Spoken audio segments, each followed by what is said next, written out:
दोस्तों, बंगाल से एक बहुत बड़ी खबर निकलकर सामने आ रही है। अगर आप बंगाल से हैं तो ये वीडियो आपके लिए बहुत जरूरी है, क्योंकि सरकार बदलते ही आपके खाते में आने वाला पैसा रुक भी सकता है। जी हां, वो 5 बड़ी योजनाएं जिन पर लाखों लोग डिपेंड हैं, लक्ष्मी भंडार स्कीम से लेकर स्वास्थ्य साथी स्कीम तक, सब पर अब एक बड़ा सवाल खड़ा हो गया है। क्या ये योजनाएं बंद होंगी या फिर पहले से ज्यादा फायदा मिलेगा? सच क्या है, ये जानकर आप भी चौंक जाएंगे। बंगाल में चुनाव के नतीजों के बाद इस समय हर जगह एक ही सवाल घूम रहा है। क्या सरकार बदलते ही आम लोगों को मिलने वाली योजनाएं बंद हो जाएंगी? क्योंकि सच्चाई ये है कि इन योजनाओं पर लाखों नहीं बल्कि करोड़ों लोग सीधे निर्भर हैं। किसी के घर का खर्च इन्हीं पैसों से चलता है, किसी का इलाज इन्हीं योजनाओं की वजह से होता है, तो किसी के बच्चों की पढ़ाई इन्हीं पर टिकी होती है। ऐसे में अगर कोई बड़ा बदलाव आता है तो उसका सीधा असर आम आदमी की जिंदगी पर पड़ता है। और यही वजह है कि लोगों के मन में डर और कंफ्यूजन दोनों बना हुआ है। तो चलिए एक एक करके समझते हैं कि आखिर इन योजनाओं का आगे क्या हो सकता है। सबसे पहले बात करते हैं लक्ष्मी भंडार स्कीम की, जो खासकर महिलाओं के लिए एक बहुत बड़ी आर्थिक मदद मानी जाती है। इस योजना के तहत हर महीने महिलाओं के बैंक खाते में सीधे पैसे भेजे जाते हैं, जिससे वे अपने घर के छोटे मोटे खर्च आसानी से संभाल पाती हैं। अब सवाल यह है कि क्या सरकार बदलते ही यह पैसा बंद हो जाएगा?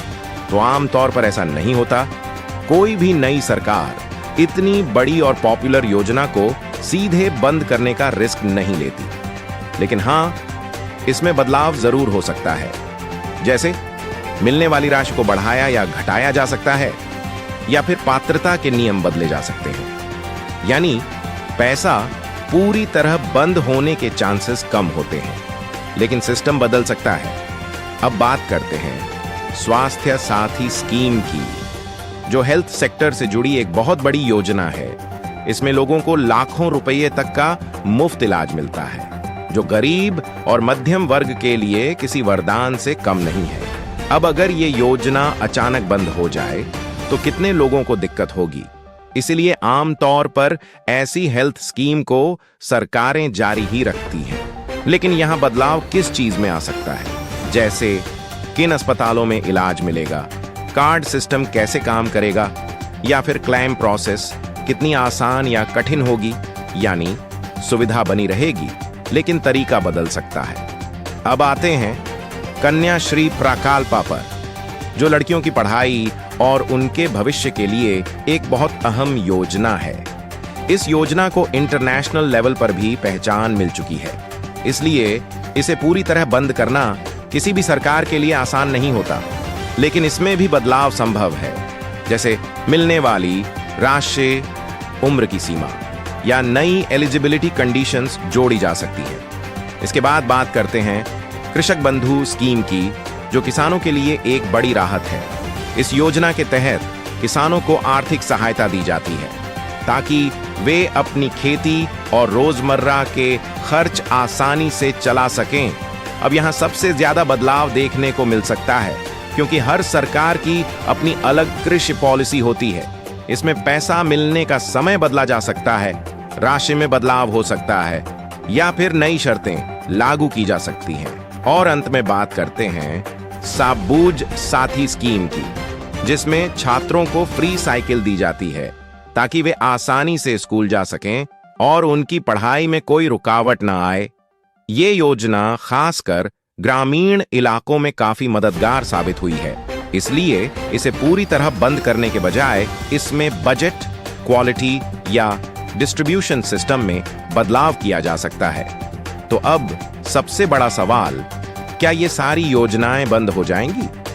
तो इसका सीधा जवाब है नहीं। ज्यादातर मामलों में योजनाएं पूरी तरह बंद नहीं होती, बल्कि उनका नाम बदल दिया जाता है, उनके नियम अपडेट कर दिए जाते हैं, या फिर उन्हें नई सरकार की नीतियों के हिसाब से मॉडिफाई किया जाता है। इसीलिए घबराने की जरूरत नहीं है।